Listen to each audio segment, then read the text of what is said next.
Olá, assinantes do Panorama Farmacêutico, eu sou o Leandro Luizi e sejam todos bem-vindos a mais uma edição do Panorama Talks, nosso programa dedicado ao mercado de medicamentos de especialidades e que tem o patrocínio da Abradimex, associação que representa as principais distribuidoras atuantes nesse segmento. E a gente fala constantemente em acesso, em melhoria da adesão a tratamentos e não dá para falar sobre o mercado de medicamentos de especialidades nesse contexto sem falar do advento da cannabis. E a gente trouxe uma especialista aqui, especialista de fato, né, é professora do Mackenzie, pesquisadora e coordenadora do Comitê de Cannabis Medicinal do Conselho Regional de Farmácia aqui de São Paulo. Estou aqui com a Margarete Akemikishi, é uma honra recebê-la no Panorama Talks, Margarete. Que agradeço essa oportunidade, é uma honra estar aqui falando, e principalmente num espaço tão importante, onde a gente vai poder realmente discutir e levar informações, porque esse mercado de cannabis está cheio de fakes, como eu digo, cheio de fofoquinha, a gente precisa colocar esse mercado e levar informação para esse pessoal de forma bem técnica, política e científica.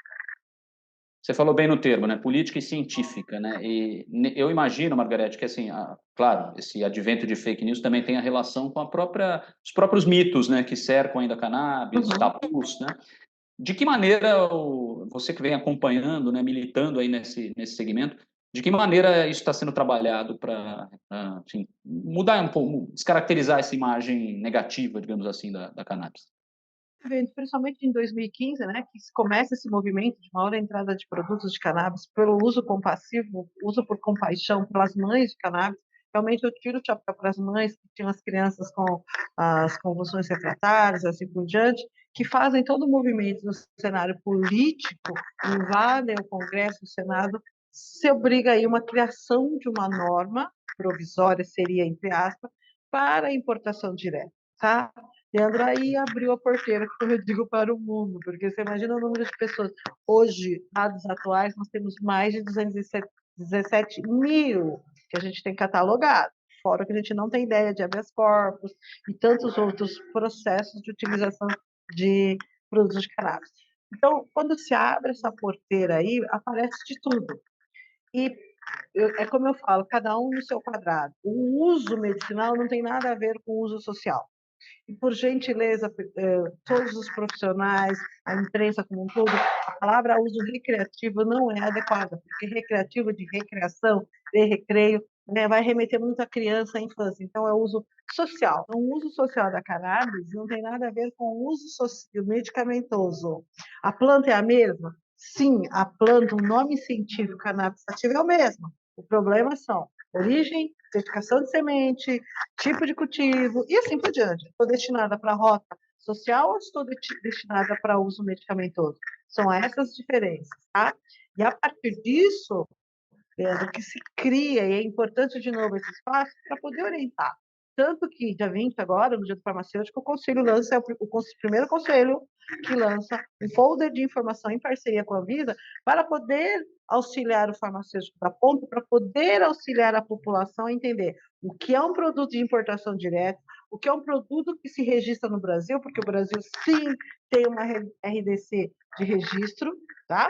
E tem também o problema problema não, né? O uso pelos produtos de associação, habeas corpus, autocultivo e assim por diante, tá?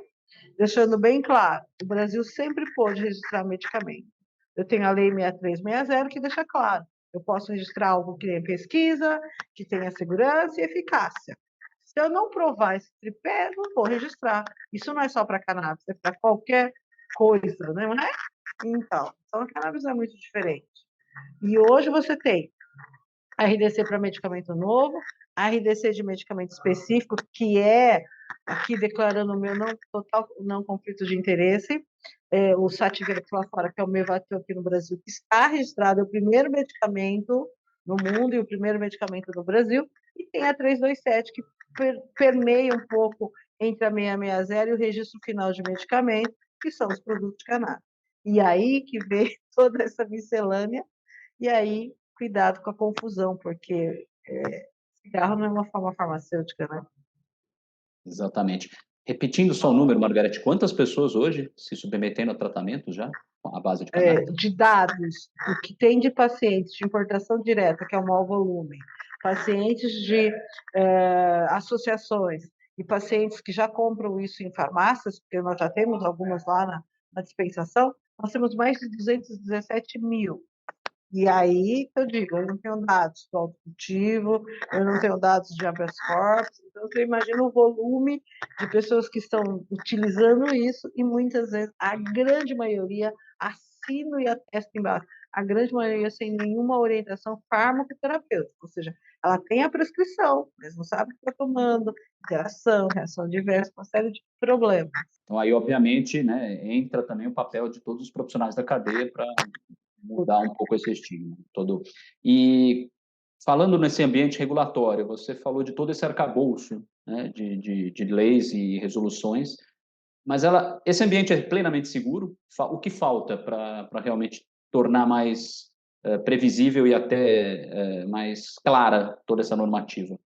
Eu acho que discutir mais sobre o assunto, essa é a minha opinião, porque a legislação é muito clara. A 327, que fala no registro, ela deixa clara, a RDC 327 de 2019, que vai entrar em consulta pública esse ano, para ampliar mais o acesso para as várias situações, ela deixa muito clara, ela remete a outras resoluções, em torno de 18 a 20, outras resoluções que falam de estabilidade, fotoestabilidade, pré-clínico, clínico. Então, a resolução, Leandro, é bem clara. Só precisa discutir isso com maturidade. Eu não posso comparar um produto industrial com um produto artesanal. Eu não posso comparar um produto industrial com um produto de uso de habeas corpus, de autocultivo, de autoextração. É isso que as pessoas precisam discutir de forma madura e não dizer se eu sou de um time ou sou do outro time. O time do Brasil é a população e a saúde pública. E quando eu falo em saúde pública, não é um, dois pacientes, são milhões de pacientes. Tanto é assim que o Estado de São Paulo, de forma inovadora, cria um grupo de trabalho dentro do Estado de São Paulo para discutir isso com toda a equipe, os médicos, o corpo clínico, o corpo farmacêutico, o corpo de farmacovigilância, Anvisa, porque a gente precisa discutir a cadeia, como você bem disse, a cadeia de medicamento do cabo a rabo, como a gente diz, né? Do pé à cabeça, ou seja, desde o produto até o consumidor. Senão nós estamos falando da casinha. Agora, não vem me dizer que só porque é cannabis vai ser tratada diferente. Não, cannabis é cannabis. É uma planta medicinal que está sendo registrada no Brasil como um futuro medicamento. Provisoriamente, um produto, mas ela vai ter que migrar para ser ou um fitoterápico, ou específico, ou um novo. Então, Leandro, eu não vejo falta de clareza. Eu vejo falta de informação, falta de ler, falta de estudar, falta de pegar um paper, se debruçar como é que pesquisa, como registra. E o que é mais interessante é que as pessoas que mergulharam para esse mercado financeiro de cannabis, as startups, elas não sabiam o que é logística farmacêutica. Elas não sabiam o que é uma pesquisa de fitoterápica, que é diferente de uma molécula isolada. Elas não sabiam que eu tenho que me preocupar com a metodologia de extração. Então, Leandro, o que falta? Não é a escrita, e sim estudar, interpretar e ter bom profissional ali orientando toda essa equipe. É interessante você tocar nesse ponto, porque se fala muito, né, em legislação, em regulação, e como você mesma afirma, existe esse arcabouço, ele é claro, o que falta talvez é trabalhar melhor essa jornada educativa, né? Você, como boa Isso. professora, sabe os desafios dessa missão, né? Mas, entrando agora para o âmbito da pesquisa, né? O que a gente pode ver hoje, até considerando o Brasil, né? Que inovações você entende que estão por vir ou já existem? E quais áreas terapêuticas, digamos assim, elas estão mais aderentes nesse momento essa pesquisa, essas pesquisas, essa inovação? Quando aqui de novo declarando meu não conflito de interesse, quando a GW registra o Sativex lá em 2015, né, que ela começa em 2005, 2010, 2015, e ela lança ao mesmo tempo praticamente em 20 países, praticamente em poucos meses de diferença de registro, ali já o cenário de pesquisa já estava caminhando, porque quando as pessoas se preocuparem em pesquisar algo que era medicamento, né? Ou seja, eu tenho um produto que tem tetraidrocannabinol, que é o THC, o delta-9, e o canabidiol, que é o CBD, num produto que é medicamento para uma doença específica, que é a espasticidade da esclerose múltipla, O mercado de pesquisa fez isso aqui, ó, do planeta. Eu falo que fez um tsunami, que é a onda de qualquer surfista, né? Fez isso aqui, tá bom? E só cresce. Cenário brasileiro, vamos botar o pé no chão? Todo louvor, todo agradecimento ao Elisaldo Carlini, que na década de 80, lá junto com o Rafael Michula, desbravou esse planeta e foi o primeiro pesquisador mundial e brasileiro a falar de epilepsia e cannabis. Cannabis na época que ele chamava de maconha medicinal, tá? Dentro disso, o cenário de pesquisa é muito promissor. O Brasil hoje pesquisa, precisamos pesquisar mais pesquisa clínica efetiva e não fazer pesquisa de dados científicos. Meta-análise, eu sou professora, né? Não, sistematizada, eu preciso de dados, vida real, real, né? E também, sim, basadas em bons pilares, porque você tem um monte de vieses, um monte de situações que tem que ser muito bem elaborada por ser uma planta, por não ter uma molécula. Por isso que se pesquisa muito canabidiol, que é muito mais fácil pesquisar uma molécula isolada do que um fitoterápico, né? E tudo isso daí. Mas no Brasil avança-se muito. Tanto no Brasil quanto fora dele, a Europa, os Estados Unidos, o universo é mais a neurologia, tá? Por isso que você tem síndrome de Lennon-Gastaut, síndrome de Dravet e a esclerose tuberosa. É aonde se tem um maior número. Isso não significa que eu não tenha as outras. Né? Você tem muito em dor, Israel está muito debruçado em dor. Então, você tem as outras áreas. O que as pessoas não entendem é que com a proibição da cannabis no mundo do tráfico, né, quando ela ficou ali parada, estacionada, óbvio que as pesquisas pararam. E aí você fala assim, em 2015, 2005, 20 anos para pesquisa é nada. Quantos anos o ácido acetilsalicílico está pesquisando? 1810. Entendeu? Então, as pessoas também precisam entender o universo de pesquisa. Demora muito. Sim, demora. Você quer o quê? Você vai dar água para o teu paciente e achar que isso não faz nada? Então, pesquisa, sim, bem elaborada demora. Demora. Custa caro? Sim, ainda custa caro. O Brasil agora está se readequando aos moldes de pesquisa internacional, para enquadrar mais. Não que ela já não fosse, mas entrar mais em harmonia, né, como a Anvisa fez, em harmonia com as regulamentações internacionais, isso dá mais facilidade, mais acesso, mais tranquilidade. Voltando agora para o âmbito da regulação, a consulta pública, você entende, né, a consulta relacionada a 327, você entende que pode trazer um avanço e acelerar esse processo? Com certeza. Assim, um dos avanços que eu percebo, até porque conselho, né, nós fazemos parte dessas discussões, é o prazo de 5 anos. Se você pensar numa pesquisa, tudo bem, eu entro com produto na Anvisa, entro com pré-clínico acabado, iniciando a fase 1, eu tenho mais 2 e 3 fases para elaborar, tem um monte de situações ali durante a pesquisa de percalço. Então, se você provar para a Anvisa que isso está caminhando, que está no finalmente, a Anvisa pode prorrogar esse prazo de 5 anos, tipo para um ano. Isso é uma opinião minha, mas que isso é uma possibilidade. Você esteve num evento comigo ali, você percebeu que a Anvisa está aberta desde que você comprou. Você não vai chegar lá chorando que não teve tempo e perdeu prazo. Se mostrar por evidências que sua pesquisa está caminhando. Deve aumentar essa forma farmacêutica, que atualmente é somente o líquido oral ou oromucosa, né, essas formas farmacêuticas, deve ampliar para manipulação. Eu vejo que a Anvisa tem de novo, não tenho procuração, não tenho nada, né, não sou funcionária pública, mas o que eu percebo especificamente em cannabis e fitoterápica, a Anvisa tem uma boa vontade de ampliar esse mercado e ampliar o acesso seguro. Porque, cara, se eu já tenho 217 mil brasileiros utilizando, 90% de uso de importação direta sem nenhum controle, quem tem problema? Saúde pública. Então, se eu melhoro a legislação para que as empresas tenham uma facilidade melhor de regulamentar o produto dela, isso se explica pelos 32 registros que já tem e mais de 100 na fila procurando registro. Então, se você pensar, são mais de 130 produtos. Então tem acesso, tem como, né? É só ler, como eu digo, ler e estudar. Não acha que vai ter uma AI, uma inteligência artificial ali que vai te resolver o problema, né? Quer dizer, temos mercado, temos produtos, temos pesquisas, temos regulações, temos leis, né? Uhum. Sempre falta alguma coisa, mas pelo menos parte do caminho já está traçado. Né? Falta os profissionais tomarem juízo e começarem a estudar e se debruçar.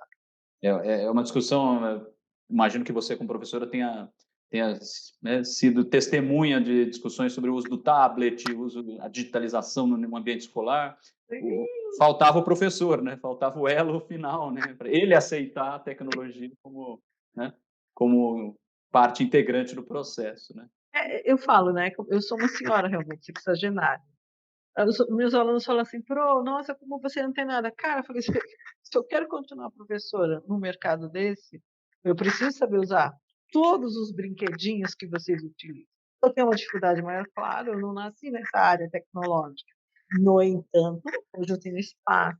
A própria universidade onde eu trabalho, ela passa semestralmente treinando. A área de informática não é só a área do saber técnico da minha área. Tem que ter, saber mexer numa luz eletrônica, tem que saber mexer num tablet, vincular os diálogos, porque essa é a realidade. Quando o profissional for para a rua, é isso. Você não tem hoje as inteligências artificiais que respondem a sua pergunta, sem referências, mas respondem a sua pergunta. É verdade. Não, e esse ambiente da cannabis, né, integrado ao mercado de medicamentos de especialidades, exige esse trabalho né, de aculturamento, enfim, é uma jornada, né, literalmente, uma jornada educativa. Inclusive, Leandro, é uma jornada educativa com os ativistas. Eu não sou contra o quem fuma, o quem bebe, o quem pique e cheira. Isso é um problema dele com a legislação brasileira, você concorda? Mas eu não posso me omitir, enquanto profissional de saúde, orientar. Cigarro não é forma farmacêutica. Eu tenho muito ativista usuário que se sente bem e o filho fica ansioso me dá um cigarro para ele fumar. Declarações, viu? Declarações escritas. Então, este é o nosso papel da comunicação, é o papel do Panorama Talks, é o papel da indústria, é o papel da sociedade. Vamos orientar, porque você está dizendo assim, faz mal, faz mal, faz mal. Sim, ele vai querer para o portal de Nárnia e voar no limbo sempre, ele é jovem, ele vai querer experimentar. Agora, nós não podemos permitir que isso seja feito de forma inadequada. Não, com certeza. Margarete, poderíamos aqui despender mais minutos conversando, mas eu acho que a gente conseguiu resumir, né, um pouco do que se espera desse mercado e acho que a promessa é de avanços, né? Isso que é o mais importante, isso é o que é mais importante nesse momento. Te agradeço te agradeço pela contribuição. Panorama Talk segue de portas abertas. Vamos acompanhando a evolução desse mercado. O próprio Panorama Farmacêutico tem uma seção dedicada a cannabis que busca, né, trazer um pouco esse lado educativo para o setor. Uhum. E o Panorama Talks também está abrindo essa discussão, esse debate importante. Te agradeço mais uma vez aí pela participação. Eu que agradeço o espaço e contem sempre com essa farmacêutica professora, que é o que ela gosta. A gente precisa conversar, não podemos nos omitir, né, e criticar apenas. Muito obrigada. Ler, escrever e conversar. O diálogo é fundamental. Obrigado por tudo. Obrigada. Tchau, tchau. Obrigado a todos vocês por acompanharem mais uma edição do Panorama Talks. E fica aqui uma dica. Acesse esse e outros vídeos no nosso portal, panoramafarmaceutico.com.br. Inscreva-se no nosso canal no YouTube, ative as notificações e também não deixe de acompanhar nossos conteúdos pelas redes sociais e grupos de mensagem no WhatsApp e Telegram. Grande abraço.